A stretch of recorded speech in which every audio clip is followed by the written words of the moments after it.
A blonde, a brunette, and a redhead walk into a restaurant. They are having a fun time and give their waitress a huge tip.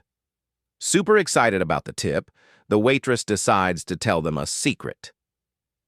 In the women's bathroom, there is a magical mirror. If you tell it something truthful, you will be greatly rewarded. However, if you lie to the mirror, you will disappear in a poof. Excited to try this mirror out, the women rush to the restroom. The brunette decides to show off and claim she is the most beautiful girl there. I think I'm the most beautiful person at this restaurant.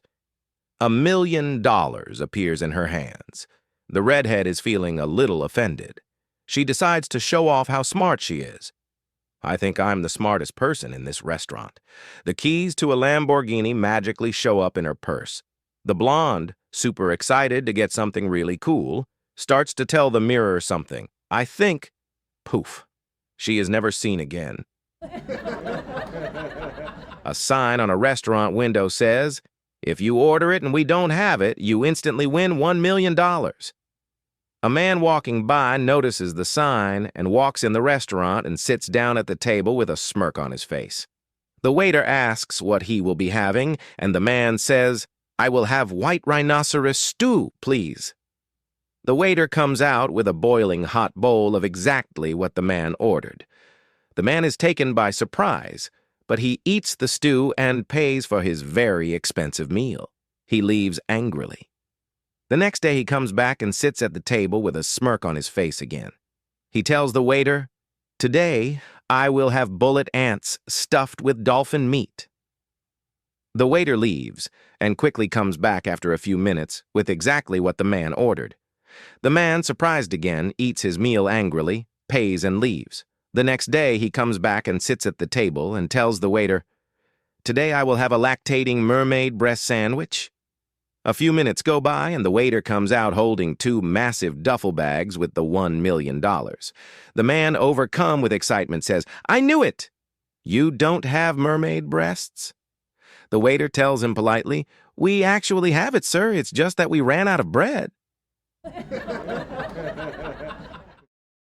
An old woman tells her husband that if he walks across the kitchen floor after she mops again, she's going to kill him. The next time she mops the kitchen floor, he does it again. He gets the kitchen floor dirty and tracks water into the living room. She does as promised. Without saying a word, she goes to their bedroom, gets his pistol out of the closet, and shoots him dead in his recliner. Then she calls 911 and tells them, "I told my husband that if he walks through the kitchen after I mopped, then I would kill him. He didn't listen, and I shot him." Emergency dispatch immediately sends an ambulance for the husband and a squad car for the wife. The chief of police hears about the call shortly afterwards and thinks it's a rather strange story, so he drives to the house. When he gets there, his officers are still waiting outside. He asks, "Officers, why haven't you gone inside and arrested the woman?" They reply, "Sir, we can't go in now. The kitchen floor is still wet." Several years ago, Andy was sentenced to prison. During his stay, he got along well with the guards and all his fellow inmates. The warden saw that deep down Andy was a good person and made arrangements for Andy to learn a trade while doing his time. After 3 years, Andy was recognized as one of the best carpenters in the local area. Often he would be given a weekend pass to do odd jobs for the citizens of the community, and he always reported back to prison before Sunday night was over. The warden was thinking of remodeling his kitchen and, in fact, had done much of the work himself, but he lacked the skills to build a set of kitchen cupboards and a large countertop, which he had promised his wife. So he called Andy into his office and asked him to complete the job for him. But alas, Andy refused. He told the warden, "Gosh, I'd really like to help you, but counterfeiting is what got me into prison in the first place." An elderly couple had dinner at another couple's house, and after eating, the wives left the table and went into the kitchen. The 2 elderly gentlemen were talking, and one said, "Last night, We went out to a new restaurant, and it was really great. I would recommend it very highly." The other man said, "What was the name of the restaurant?" The first man thought and finally said, "What is the name of that flower you give to someone you love? You know, the one that is red and has thorns." "Do you mean a rose?" "Yes," the man said. He then turned toward the kitchen and yelled, "Rose, what's the name of that restaurant we went to last night?" "Hi, my name is Gertrude," says the lady to the man next to her on the airplane. "It's so nice to meet you. I'm flying to New York for my grandson's 3rd birthday. I'm so excited. I remember when he was just a little pumpkin, and now he's already 3. It's really hard to believe. He's the most adorable thing you've ever seen. You know what? Hold on. I think I might have a picture on me. Let me take a look in my purse. Yes, here it is. Just look at him. Isn't he adorable? Do you see his dimple on his left cheek? Simply adorable. I could stare at his picture all day. Oh my, and you should hear him on the phone. He is just the cutest. He says to me in the cutest voice, 'Hi, Grandma.' It just gets me all teary-eyed." After what seemed like 2 hours for the poor man sitting next to her, Gertrude realized that perhaps she was talking a bit too much. "You know, I feel terrible. Here I am, just talking and talking without letting you get in a word edgewise. Tell me, what do you think about my grandson?" A local charity realized that it had never received a donation from the town's most successful lawyer. The volunteer in charge of contributions called him to persuade him to contribute. "Our research shows that out of a yearly income of more than $600,000, you give not a penny to charity. Wouldn't you like to give back to the community in some way?" The lawyer thought about it for a minute and replied, "First, did your research also show that my mother is dying after a long illness and has medical bills that are several times her annual income?" Embarrassed, the volunteer mumbled, No. "Second, that my brother, a disabled veteran, is blind and confined to a wheelchair." The stricken volunteer began to stammer out an apology, but was cut off. "Third, that my sister's husband died in a horrific traffic accident." The lawyer's voice rose in indignation. "Leaving her penniless with 3 children?" The humiliated volunteer, completely beaten, said simply, "I had no idea." On a roll, the lawyer cut him off once again. And I don't give them any goddamn money, so why should I give any to you?" A Chinese doctor can't find a job in a hospital in America, so he opens a clinic and puts a sign outside that reads, "Get treatment for $20. If not cured, get back $100. An American lawyer thinks this is a great opportunity to earn $100 and goes to the clinic. Lawyer: "I have lost my sense of taste." Chinese: "Nurse, bring medicine from box number 14 and put 3 drops in the patient's mouth." Lawyer: "Ugh, this is kerosene." Chinese: "Congrats! Your sense of taste is restored. Give me my $20. The annoyed lawyer goes back after a few days to try to recover his money. Lawyer: "I have lost my memory. I can't remember anything." Chinese: "Nurse, bring medicine from box number 14 and put 3 drops in his mouth." Lawyer, annoyed: "This is kerosene. You gave this to me last time for restoring my taste." Chinese: "Congrats. You got your memory back. Give me $20. The fuming lawyer pays him and then comes back a week later, determined to get back $100. Lawyer: "My eyesight has become very weak. I cannot see at all." Chinese: "Well, I don't have any medicine for that, so take this $100. Lawyer, staring at the note: "But this is $20, not $100. Chinese: "Congrats. Your eyesight is restored. Give me $20. So old Jed is screwing his goat when a neighbor witnesses this unspeakable act of bestiality. The neighbor calls the cops, and Jed is arrested. Jed goes to a lawyer, explains the case, and the lawyer says, "I can defend you for $5,000. "What's the point?" says Jed. "My neighbor witnessed the whole thing. Why should I waste $5,000? They're going to find me guilty for sure." "Don't you worry none," says the lawyer. "The key to any trial is the jury, and believe me, I know how to pick a jury." So Jed reluctantly agrees. The day of the trial, the neighbor gets up on the witness stand. The prosecutor says, "Tell the jury what you saw." So the neighbor says, "I was walking along my property when I saw old Jed over there approach one of his goats, drop his drawers, and mount that poor animal from behind. After being about 2 minutes old, Jed appeared to be finished." "What happened then?" asks the prosecutor. "Well," says the neighbor, "then that goat turned around and licked Jed's pecker." A gasp went up in the courtroom, and old Jed had all but given up hope when a juror in overalls leaned over toward the fellow next to him and whispered, "You know, a good goat will do that." A lawyer was late for an appointment at his office and decided to run a stop sign. As luck would have it, a farmer was proceeding through on his tractor at that very moment, and there was a tremendous crash. Fortunately, no one was hurt. The lawyer decided to go on the offense and jumped out of his car. "You idiot!" he yelled. "Why weren't you paying attention? Now I'm going to be late for my appointment. You better believe you're going to regret this day." The farmer calmly surveyed the scene. "Look, young fella, you're all worked up. Neither one of us is hurt. It's just our rides that are a little banged up," he said. Then he reached into his pocket, pulled out a hip flask, and offered it to the lawyer.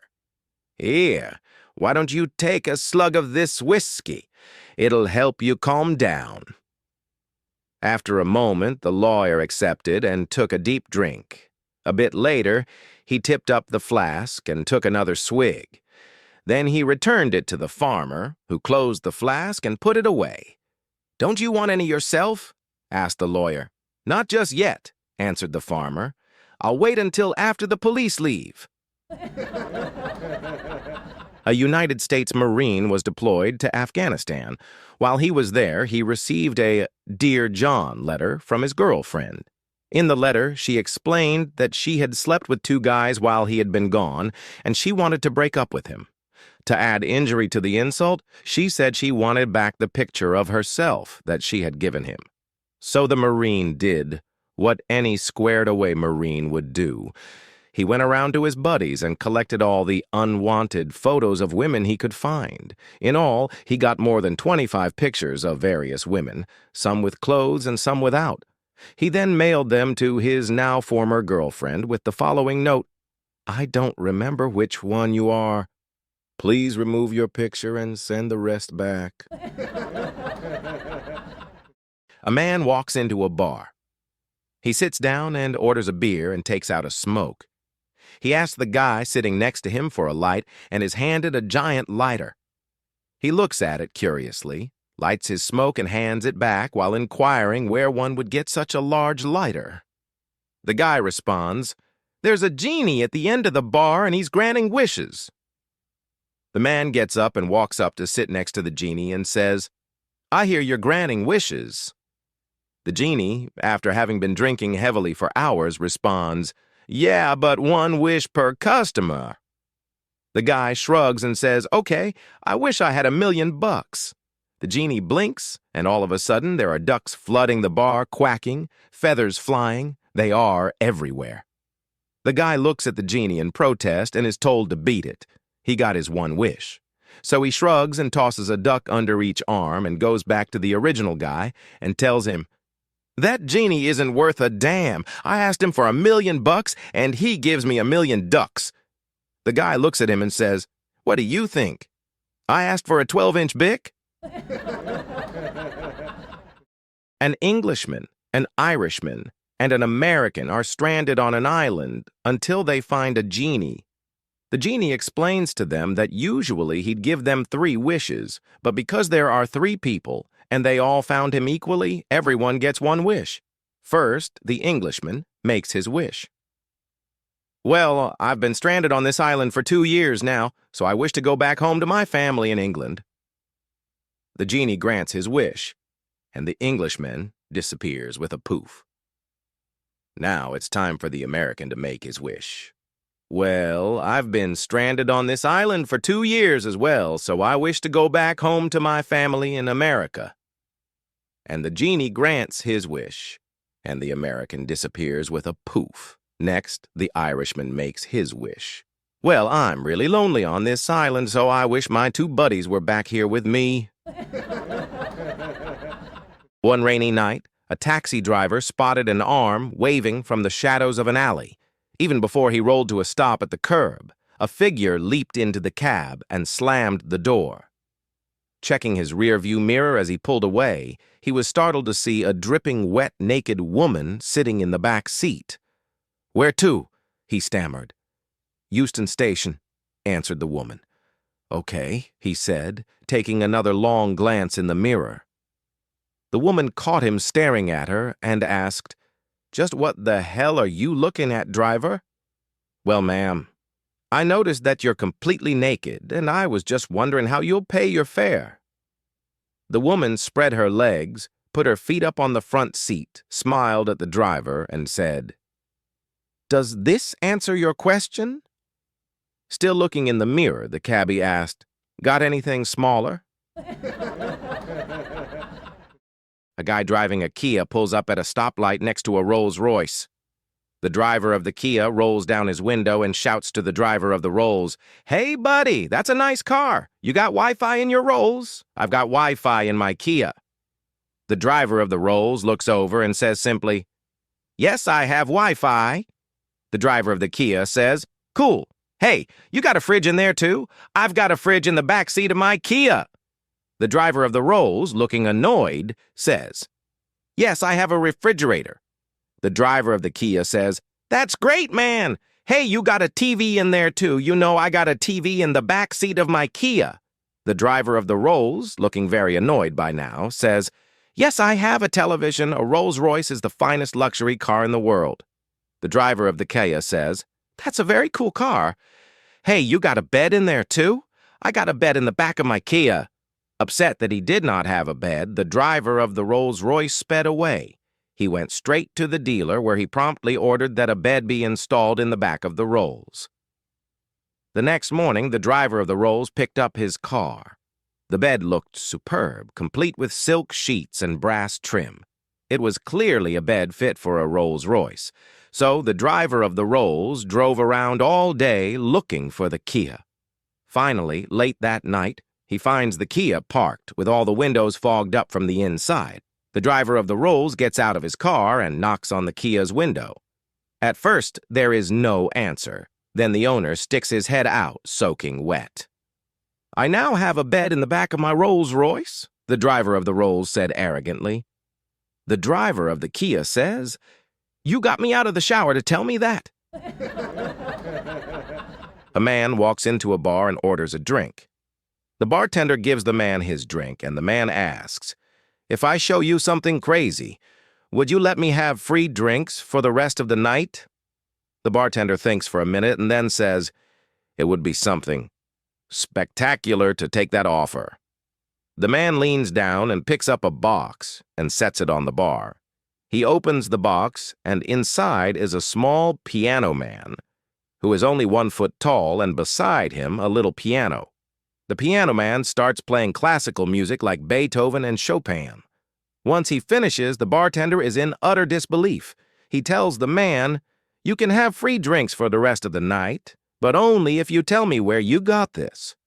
The man says, "In the alleyway behind your bar, there is a genie who is granting free wishes to everyone who wants them." Elated, the bartender heads behind his bar to see if it was true. A few minutes passed, and out of the alleyway erupted a cacophony of quacking. The bartender rushes back into the bar and shuts his door against a wave of thousands of ducks. He manages to secure the door and says to the man, "I think that the genie is hard of hearing because after I asked for $1,000,000, these ducks appeared by the thousands." The man chuckles and says, "Did you really think I wished for a 12-inch pianist?"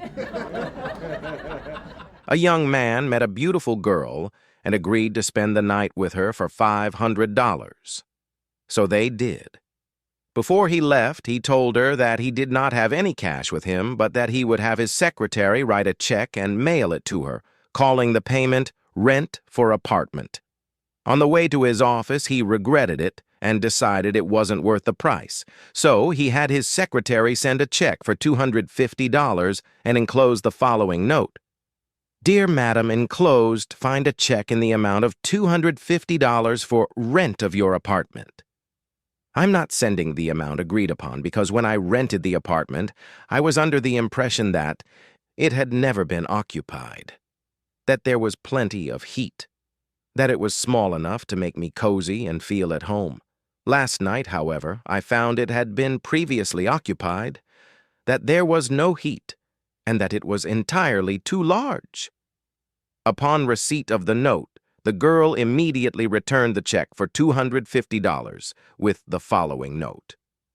Dear Sir, first of all, I cannot understand how you expect a beautiful apartment to remain unoccupied indefinitely. As for the heat, there is heat if you know how to turn it on. Regarding the space, the apartment is indeed of regular size.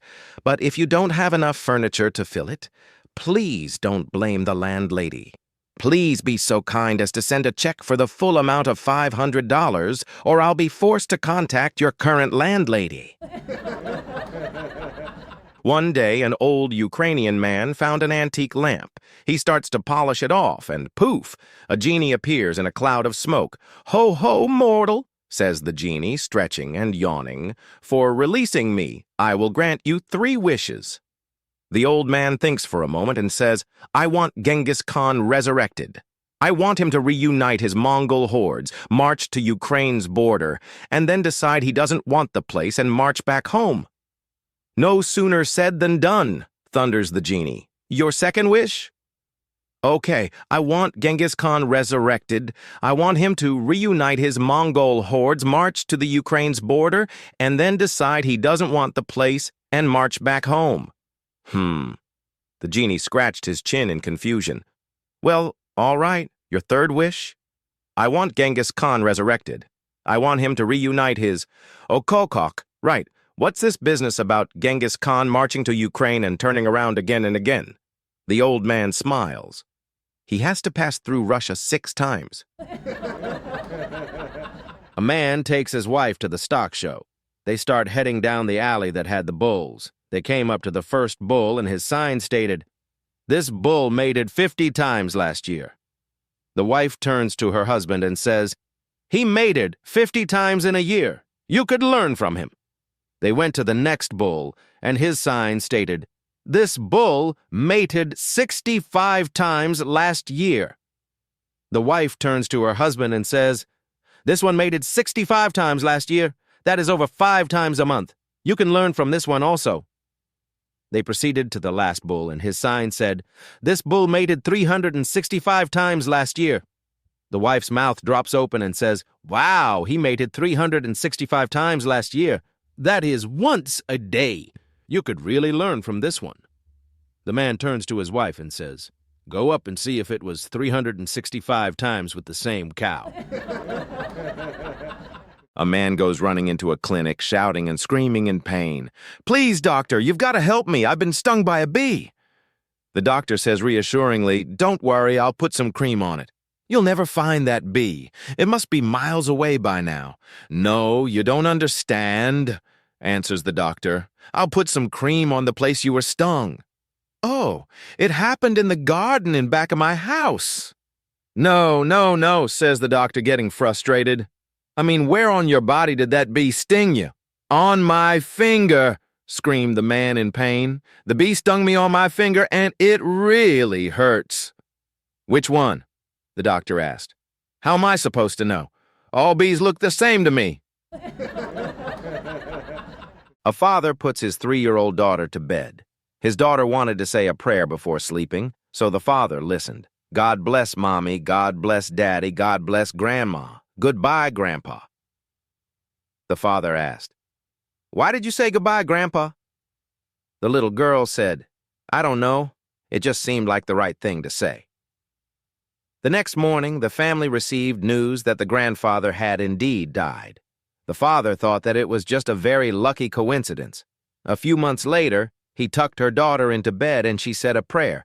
God bless Mommy, God bless Daddy, goodbye Grandma. And of course, the next day, the grandmother died. The father realized that his daughter could predict the family deaths, and that this was no coincidence. A few weeks later, he tucked his daughter into bed and her prayer went, God bless Mommy and goodbye Daddy. Her father went into shock. He stood up all night waiting for the worst, and then sunrise came. He decided to just stay at work the entire day to be safe. He stayed at his office until midnight came. When it did, nothing happened. He breathed a sigh of relief. When he came home, his wife asked why he was home so late. I had the worst day of my life, said the father. If you think your day was hard, you won't believe what happened to me. My boss died in the middle of a meeting. A father passing by his son's bedroom was astonished to see that his bed was nicely made and everything was picked up. Then he saw an envelope propped up prominently on the pillow that was addressed to Dad. With the worst premonition, he opened the envelope with trembling hands and read the letter. Dear Dad, it is with great regret and sorrow that I'm writing you. I had to elope with my new girlfriend because I wanted to avoid a scene with Mom and you. I have been finding real passion with Stacy, and she is so nice. But I knew you would not approve of her because of all her piercings, tattoos, tight motorcycle clothes, and the fact that she is much older than I am. But it's not only the passion. Dad, she's pregnant. Stacy said that we will be very happy. She owns a trailer in the woods and has a stack of firewood for the whole winter. We share a dream of having many more children. Stacy has opened my eyes to the fact that marijuana doesn't really hurt anyone. We'll be growing it for ourselves and trading it with the other people that live nearby for cocaine and ecstasy. In the meantime, we will pray that science will find a cure for AIDS so Stacy can get better. She deserves it. Don't worry, Dad. I'm 15 and I know how to take care of myself. Someday I'm sure that we will be back to visit so that you can get to know your grandchildren. Love, your son, John. P.S. Dad, none of the above is true. I'm over at Tommy's house. I just wanted to remind you that there are worse things in life than a report card that's in my center desk drawer. I love you. Call me when it's safe to come home. Bless me, Father, for I have sinned. I have been with a loose girl. The priest asks, Is that you, little Joey Pagano? Yes, Father, it is. And who is the girl you were with? I can't tell you, Father. I don't want to ruin her reputation. Well, Joey, I'm sure to find out her name sooner or later, so you may as well tell me now. Was it Tina Minetti? I cannot say. Was it Teresa Mazzarelli? I'll never tell. Was it Nina Capelli? I'm sorry, but I cannot name her. Was it Kathy Piriano? My lips are sealed, Father. Well then, was it Rosa D'Angelo? Please, Father, I cannot tell you. The priest sighs in frustration. You're very tight-lipped, and I admire that. But you've sinned and have to atone. You cannot be an altar boy now for 4 months.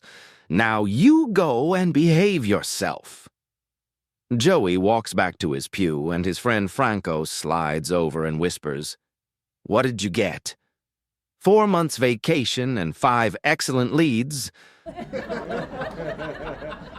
A nun goes to the priest and says, Father, there's a hole in the roof of your church. Thank you for telling me, he replies. But you've been here for years. It's our church. The next day, the nun goes to the priest and says, Father, there's a broken window in our church.